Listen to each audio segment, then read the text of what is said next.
Hi, everyone. My name is Jen. I'm the president of the San Francisco Bay Area Alumni Chapter.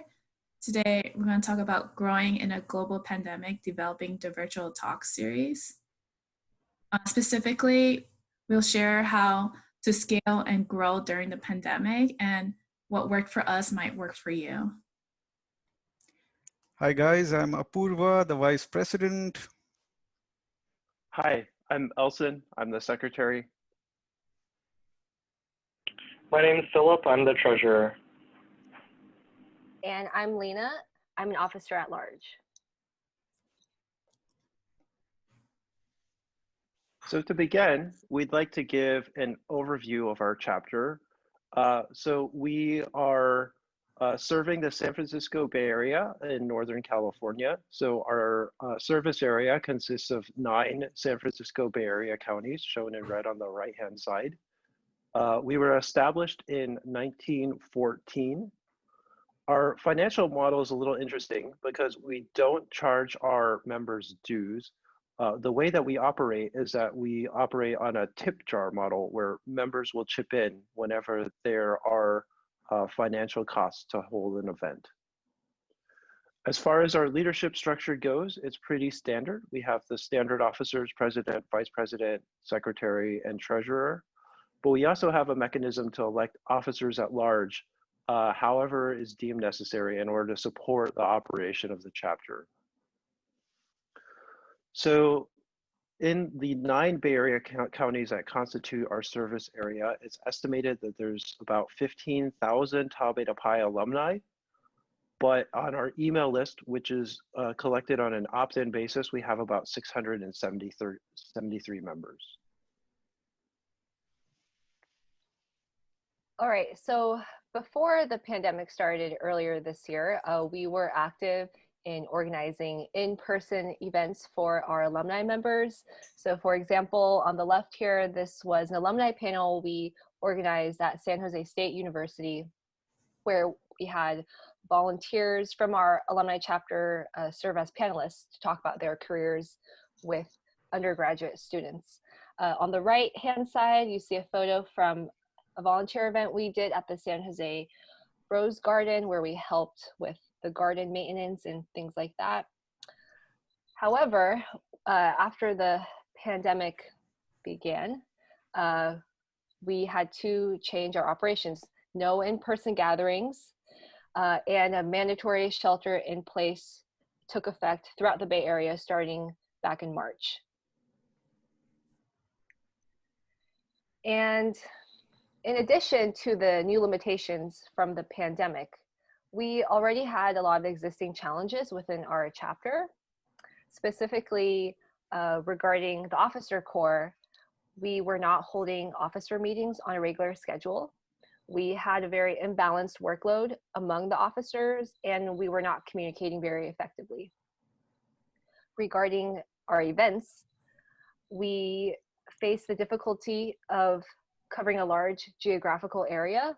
So San Francisco, East Bay, South Bay, those are distinct regions that can take 60 minutes or longer to get to, and especially if there's traffic, that makes it worse. And as a result of the geographic distance and other reasons, we saw very poor event attendance and a lack of membership engagement. So in a way, the pandemic and being on lockdown actually became an opportunity to solve these existing challenges. So with the pandemic, we had to adjust a lot to this new lifestyle, and the opportunity to reflect on how we had been currently operating helped us change into a new event hosting strategy. As all of you guys did, we had Pi Day scheduled for March 14th, and that was canceled because there was a Santa Clara County national the nation's first shelter-in-place order. In April, we started to switch on to Zoom happy hours, virtual events, and we started in May to have career panels with students, and we also had a group meditation workshop. In July 23rd, that's what really picked up our stride with these virtual talks. And the virtual talks were professional topics of interest to our members. So we had one on management consulting. We also had some on discrete event simulation. We had some on getting hired in software engineering, and also finally in cybersecurity. And so the first virtual talk was with McKinsey Consulting and how to get into consulting from an engineering background. That's when we saw a lot of engagement from our members, and we found that we had a huge talent pool among our alumni to give these kinds of talks to our members. So if you observe the event participation, it is following a trend right from the first Zoom party, second Zoom party, career panel, group meditation. They are all having an event attendance which was at the max 10.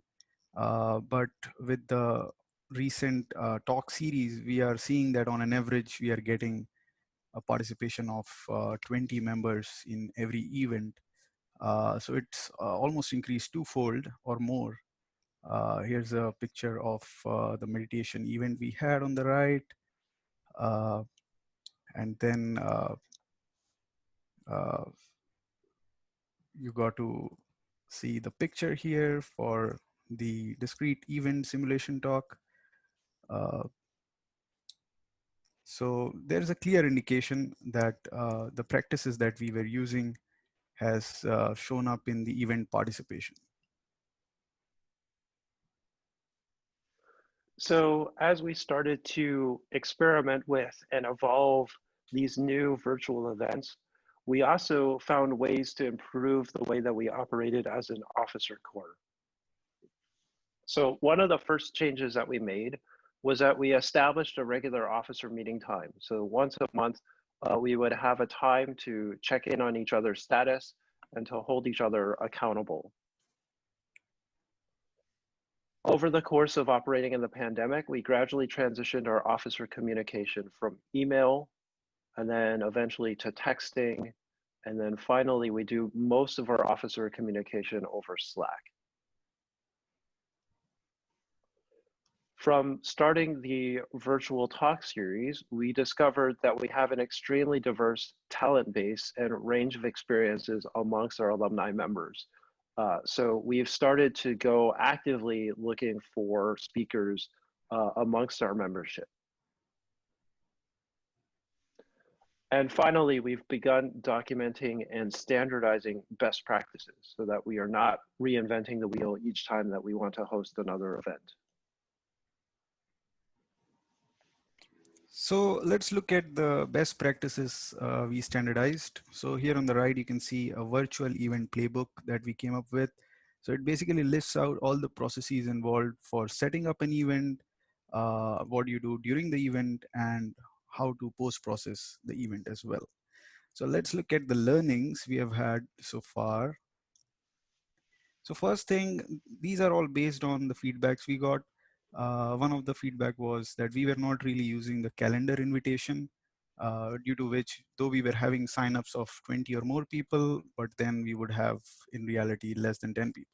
So using calendar invitation was a good one, definitely. Also, we noticed that people on weekdays and weekends, there is a mismatch. Like some people would show up on weekdays, but some would show up on weekends. So we try to hold events on weekdays and even weekends as well to reach the maximum audience. Also, what is important, we realized, was to hold a diversity in the event as well, to appeal to different interests like technical, social, or emotional.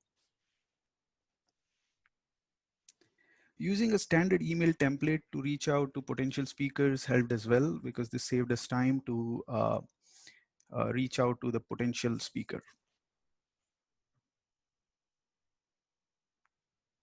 So in conclusion, I would like to share these thoughts with you. This is just the beginning. There's still more for us to streamline.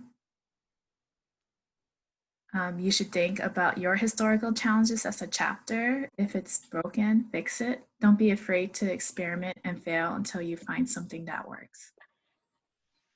You should also document and share what you learned, just as how we're doing it right now. If it wasn't obvious to you now, it probably won't be obvious to other officers later. And we will continue to hold these virtual talks and events because going virtual solves the previous problems of geographical distance and time commitment. And we wish you the best of luck as you figure things out in your chapter. We would invite you to reach out to us if you have any questions. So you can email us. You can also find our events on LinkedIn and Facebook. And these are links for the guest speaker reach out template and the virtual event playbook that we have discussed. Thank you. Bye.